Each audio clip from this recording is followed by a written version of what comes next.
My brother's fiancée accused me of something that never happened, hitting on her. The message from my brother was short: stay away from us. I replied with a single word: done. Then I called the bank and removed myself as guarantor for their house mortgage. Without me, the loan was dead in the water. I'm 32. In our family, I've always been the responsible one. The late night ride home when someone's stranded, the person who helps haul the heavy couch, the one who co-signs when someone needs a boost. I never asked for the role. It just became mine. Ryan, my younger brother at 29, is the opposite.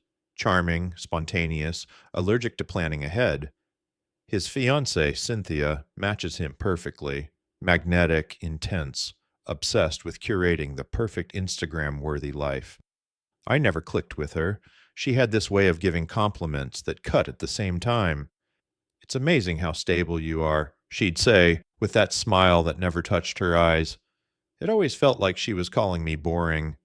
But Ryan adored her, so I stayed quiet. A few months back, they found their forever home, a sleek, modern build in a neighborhood well out of their price range. Unsurprisingly, their income wasn't enough for the mortgage. That's when Ryan asked the big favor. Would I be their guarantor? It was risky. We were talking about a decades-long debt that could land on my shoulders. I told him I'd think about it. First thing I did was take the papers to a lawyer. The mortgage contract itself was standard, but the lawyer suggested a simple extra step: a one-page personal agreement to keep family and money separate. It included two things. One, if they defaulted and I covered payments, I could take over their equity. Two, a mutual respect clause. If there was defamation or malicious falsehood, I could withdraw as guarantor immediately. It sounded like overkill, but I agreed. Ryan signed without hesitation. With that, the bank approved the loan. They were ecstatic. Fast forward to last weekend's family barbecue. I was chatting with cousins when Cynthia wandered over, maybe tipsy, standing too close. She rested a hand on my arm and said, "You're always so serious. You should loosen up." It was her usual mix of condescending and flirty. I brushed it off, grabbed a drink, and thought nothing of it.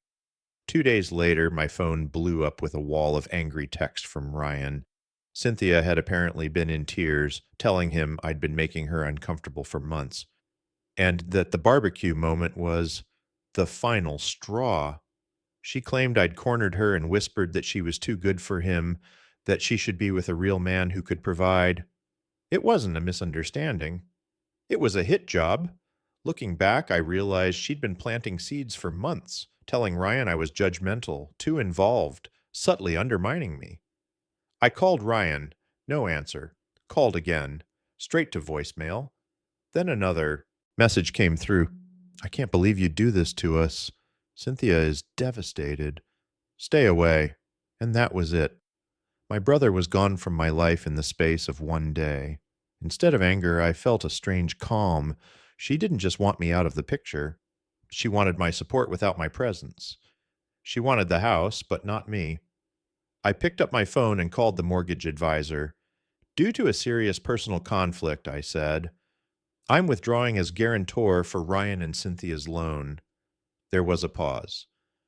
"Sir," the advisor replied carefully, "that will almost certainly cause the loan to be denied."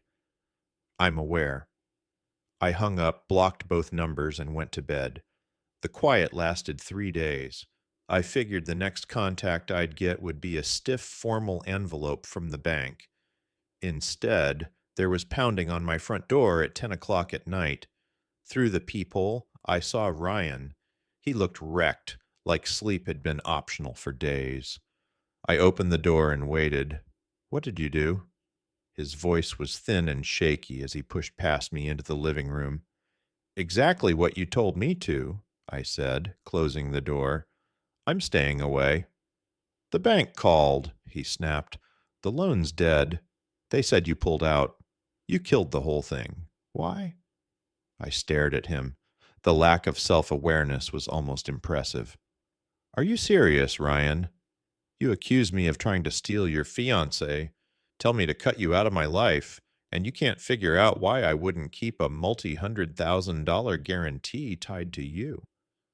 That was personal stuff, he said, pacing, fingers raking through his hair. Cynthia was upset. She's sensitive. Maybe she overreacted. You don't blow up someone's future over one fight. A fight? I shot back. A fight is when we argue about who's helping Dad clean the gutters. This question mark. This was a deliberate hit on my character, and you backed her up without hesitation. You believed her without a single question. His phone buzzed. He looked at it. Cynthia's name lit the screen, and her panicked voice carried even from across the room. Is he fixing it? Tell him he has to call them. Make him fix it. Ryan's expression hardened. The desperation vanished, replaced with an anger I knew wasn't his own. You're going to call the bank, he said, low and demanding. Tell them it was a mistake, that you acted emotionally. Fix it. No. The word hung between us. What do you mean, no? His voice cracked into disbelief. I mean, no. It's final. I'm not a light switch you flip when it suits you. You don't get to treat me like the villain in a bank account in the same week. This is me doing exactly what you asked, staying out of your life. I'm done.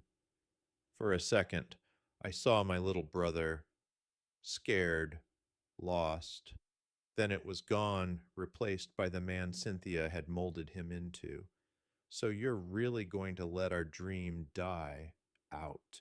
Of spite? Your dream turned into my nightmare, I said. You set it on fire yourselves. I'm just walking away from the smoke. He left without another word. The next morning, Mom called right on schedule. Ryan was devastated. Families are supposed to work things out. I braced for the guilt trip, but something in me had gone solid. Laura, my girlfriend, was furious on my behalf, but she was hurting too. She'd been friends with Ryan, and now, thanks to Cynthia's rewritten version of events, mutual friends were messaging her, asking if she felt safe with me. My clean, decisive move had snowballed into a messy emotional war. The family pressure burned out faster than I'd expected. One long, exhausting call with my parents where I told them plainly, Ryan chose a lie over his brother. I'm done until he can admit it. They didn't like it, but they could hear I meant it. Cynthia, though, was just getting started. She went full smear campaign, telling anyone who'd listen that I was jealous, unstable, and had wrecked their home purchase to punish them for being happy. And disturbingly, plenty of people bought it. Then it got worse. A week ago, I came home to a certified letter from a law firm. My stomach dropped before I even opened it. Inside was a threatening demand: reinstate my guarantee immediately or face legal action. They claimed my abrupt and malicious withdrawal was tortious interference with their building contract, that I'd owe them for the lost deposit and emotional damages. For a whole day, I was frozen. My decisive choice had just been pulled into the legal mud. This wasn't in the plan. I sat in my car after work, reading the letter for the 10th time, too drained to even feel angry. Mostly I felt tired, deep, bone-level tired. And for a moment, I thought about just calling the bank and giving in, just to make it all stop. Laura found me sitting there. She slid into the passenger seat, took the letter from me, and read it silently. They're bluffing, she said finally. They have to be. You don't get to trash someone's reputation and then sue them for not giving you money. Did they even tell their lawyer the whole story? Laura's question snapped me out of the fog. Of course they hadn't told the lawyer the full story. I went home and pulled my files. There it was, my notarized copy of the side agreement, the one with the mutual respect and good faith clause Ryan signed without even reading. I scanned it in high resolution. Then I dug out his text telling me to stay away, circled the date and time, and combined both into a single PDF. I didn't send it to their attorney. That would just be playing in their arena. Instead, I emailed it to my parents with the subject line, "The full story." The body was short. Mom, Dad, You've asked why I did this. The attached document is a legal agreement Ryan and I signed. The attached text message shows he broke it before I ever called the bank. This wasn't spite. I had to protect myself. I'm sorry you've been caught in the middle. Then I hit send and waited. 2 days later, Dad called. His voice was heavy, not angry, not disappointed, just tired. I got your email, he said. We read it. We didn't understand. Why didn't Ryan tell us he signed something like that? Because he probably forgot, I said. And because it proves he was in the wrong, Dad sighed. He's coming over tonight. We're going to talk. That talk ended the charade. Dad's not a man who wears his emotions openly, but he lives by principles. Faced with his own signature on a document he'd ignored and a text he couldn't deny, Ryan's whole version of events collapsed. He admitted everything. I'd never crossed any line. The accusation had been Cynthia's idea. She thought I was too controlling about their finances and wanted space. Ryan figured if they manufactured a fight, I'd be hurt, we'd cool off, and they'd keep the house in their distance. He never imagined I'd actually pull the guarantee.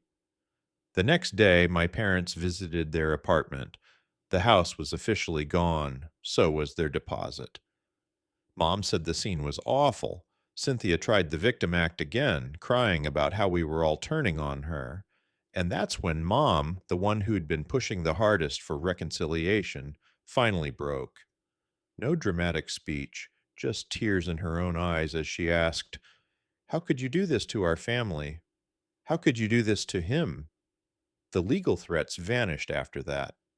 Ryan and Cynthia stayed together, but from what I hear, their life now is a cramped apartment filled with resentment and blame. The dream home's gone. So is a huge chunk of their savings. But there aren't winners here. Ryan and I still haven't spoken. Sometimes I see his face in photos online, thinner, hollow. I feel a cold sort of justice, but it's tangled with grief. I stood my ground, and I know I was right, but it cost me my brother. The fallout scorched others too, cousins, family friends, some still loyal to Cynthia's version. Holidays will be ugly. Laura's had to dodge invasive questions and cut ties with people she once liked. Last night, I got a text from an unfamiliar number. I know it's not enough, but I'm sorry for everything. I knew it was him. I stared at the screen for a long time, typed a reply, deleted it, did that 3 more times. Then I set the phone down without sending anything. Some contracts once broken can't be repaired. That's the most rational and the most painful truth I've learned.